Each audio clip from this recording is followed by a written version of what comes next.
Aš esu Ramutė Balčiūnienė, gyvenanti Vilniuje, gimusi 41 metais, esu vaistininkė. Diagnozę pirmą kartą, aišku, išgirdau 2007 metais. Taip, aš apie tą ligą žinojau tiek iš literatūros, tiek iš dalyvaudama medikų konferencijose ir žinojau, kad tai yra bloga liga, baisi liga, jeigu yra negydoma, jinai progresuoja ir progresuoja iki kepenų cirozės, o kita stadija tai yra pirminis kepenų vėžys.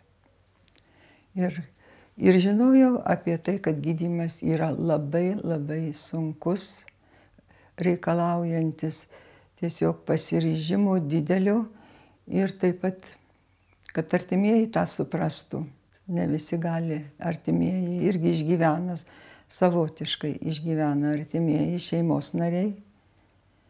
Mano atveju tai nepatikėjo niekas.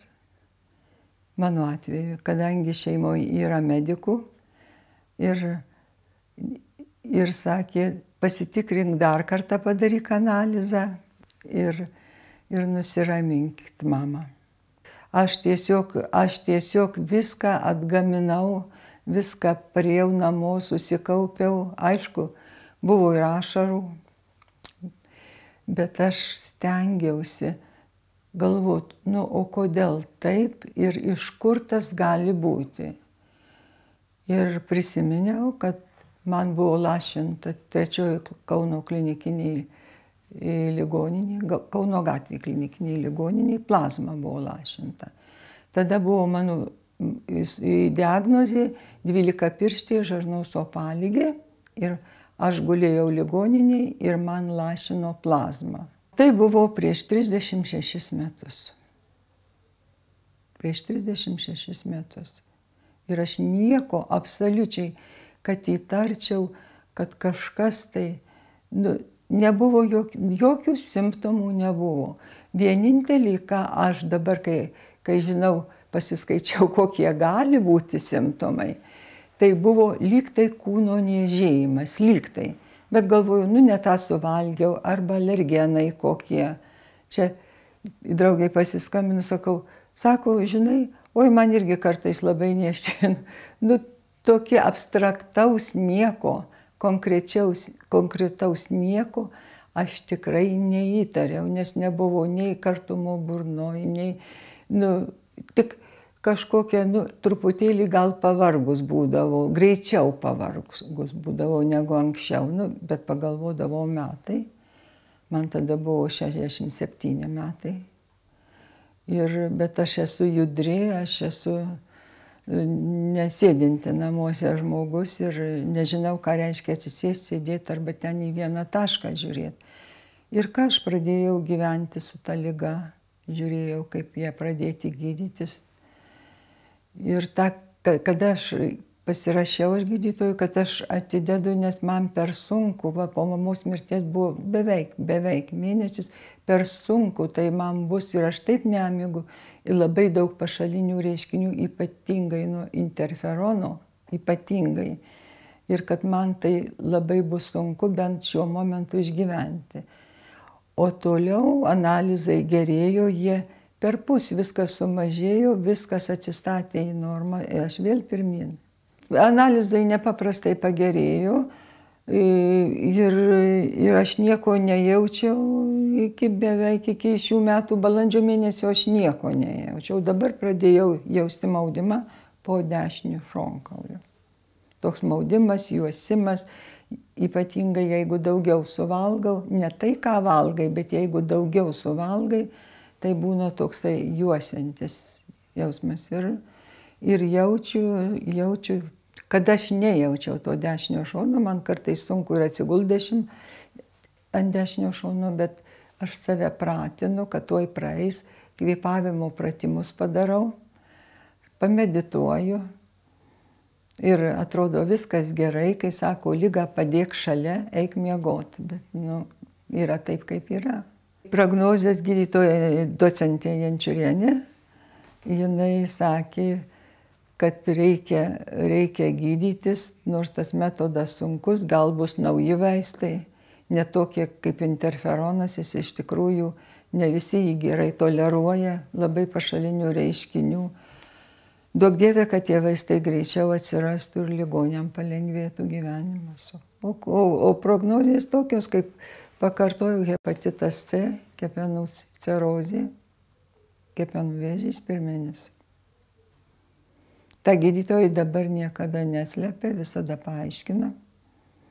O man kaip ir medikui, juk dabar labai daug literatūros, daug atsiliepimų. Laukit, tai jau nėra ko. Reikia tik tai gydytis naujesniais metodais, bandyti ir jau laukti nėra ko. Tokiam amžiui vaikai mano, jie skuba, bėga ir kartais pasako, mama, oi kaip tu gerai atrodai, gerai, rytoj atveši manuką. Suprantat, yra, sakau, kodėl nepaskambina, taip kaip ir mama, žmoniškai, aiškiai. Sakau, gal man blogai. Tai mamagi, tu veiksni, tu pati paskambinsi, jeigu kas, tai tu nelauk ir skambink. Aš žinau vieną močiutę, kur tiesiog atsitiktinai aš ją sutikau ligoniniai, infekciniai ligoniniai. Tai sakė, jinai verkė ne dėl to, kad jinai serga ta liga, bet jinai verkė dėl to, kad vaikai neleidžia net anūkų pas ją. Nes tokia tendencija, kad gali užsikrėsti. O čia užsikrėsti reikia kontaktą kraują su krauju turėti. Higienos reikalavimų visur reikia laikyti. Aš pavyzdžiui irgi dantų šepetėlius, kai vaikai ateina, aš juos pakavoju, jie būna visai kitur. Vaikai gali ir žaisti ar ten, bet suprantat, nėra. Jis yra infekcinis susirgymas, bet jis yra neužkrečiamas, jeigu nėra kontaktos. Donoro aš nesu ir nebūsiu ir kada aš gydausiu ar pas stomatologą, aš nenoriu, kad būtų nelaimingų žmonių. Aš visą anketą užpildau sąžiningai, kad pas mane hepatitas C, dabar turėjau dantų pročią, tvarkiau dantis, akis operavau. Juk prieš tave stovi žmogus ir tu turi viską pasakyti, savo nelaimę negali taip sakyti, kad aš susirgau, tegul kitis irgi. Čia ne tas. Čia ne tas. Kaip tik reikia žmogui perspėti, patarti, kad tu dabar eik tikrinti, nes yra aparatūra.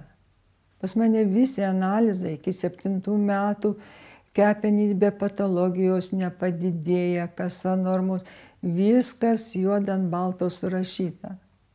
Paskui staigiai, už tai tylus žudikas ir yra, kad jis duoda žinot, kaip jis prisimaitina, tom aš sakiau, kepenim ir viskas. Aš kartais taip pajuokauju, pašmaikštauju vieną ir galvoju, nieko, tu nori valgyti žudike, aš tau nieko neduosiu, aš šiandien kažką tai silpniau pavalgysiu ir tu dingsi iš manęs. Čia tokie pamastymai, mistika. Bet jeigu žmogus ir be to gyventų, tai galvotų, viskas man blogai, būna minučių taip. Būna minučių taip. Žmogus turi turėti viltį. Žmogus be vilties, tai iš vis jis skaitau, gal egzistuoja, bet nieko, aš viltį turiu. Aš viltį turiu. Galvoju, mano tėvai, taigi daugiau gyveno, kodėl aš mažiau gyvensiu. Bet čia Dievo keliai nežinomi, mes nežinom, kada mums numatyta Dievo planuose sustoti. Mes to tikrai nežinom. Ir gal gerai, kad nežinom. Nes jeigu žinosi, lauksi, ruošiesi, nors žmogus turi būti kiekvieną dieną pasiruošęs. Nes tu nežinai, gali išeiti į lauką ir tau užkristi balkonai, kurie dabar vos laikosi. Aš daug skaitau, daug knygų skaitau, internetu dirbu, kažką tai savo prisitaikau. Anglų kalbos kursus toliau lankau, nes man tai reikia. Ir to laiko taip, anūkai, stengiuosi, ir kada kažkam padedu, kažkas paprašo padėti, ne fiziškai padėti, morališkai ar patart. aš jaučiu, kad man tie skausmai kažkur nueina nėra kaip dabar tokių juosinčių. Ir vėl Dievui dėkoju, kad gal aš kažką gero padariau. Aš jau dabar planą darau, kaip aš gersiu, kokius aš tikslus turėsiu, kad išgerti ir negalvot, aha, jau čia pradeda kažkur. Aš jau tokių planų turiu, kiek aš juos įgyvendinsiu. Tai neaišku, bet žinokit, aš turiu jų. Galvoju, nes taip kažką užsiimsiu, kad man reikia būtinai padaryti, to yra. Ką darysi, gyvenimas taip skyrė, kai visi sako, kodėl man, o kodėl, kodėl. O todėl, kad kiekvienas nešam savo kryžių, bet reikia kažkaip tau daryti žmogui gero. Ir kai tu žmogui padarai gero, aš visą gyvenimą. Tai mano draugė sakė, Ramute, tu kaip motina Terezė. Tu sako, savęs, kaip aš nežiūriu, dar aš nežinojau, kad sergu, kad nežinojau tokią ligą. Tai sakau, kaip aš padarau žmogui gero, aš niekada, kaip tali, negalvoju, kaip jis man palauk, čia dabar atlygins, ar ten. Tokių man nėra myslių. Man gera pačiai padaryti.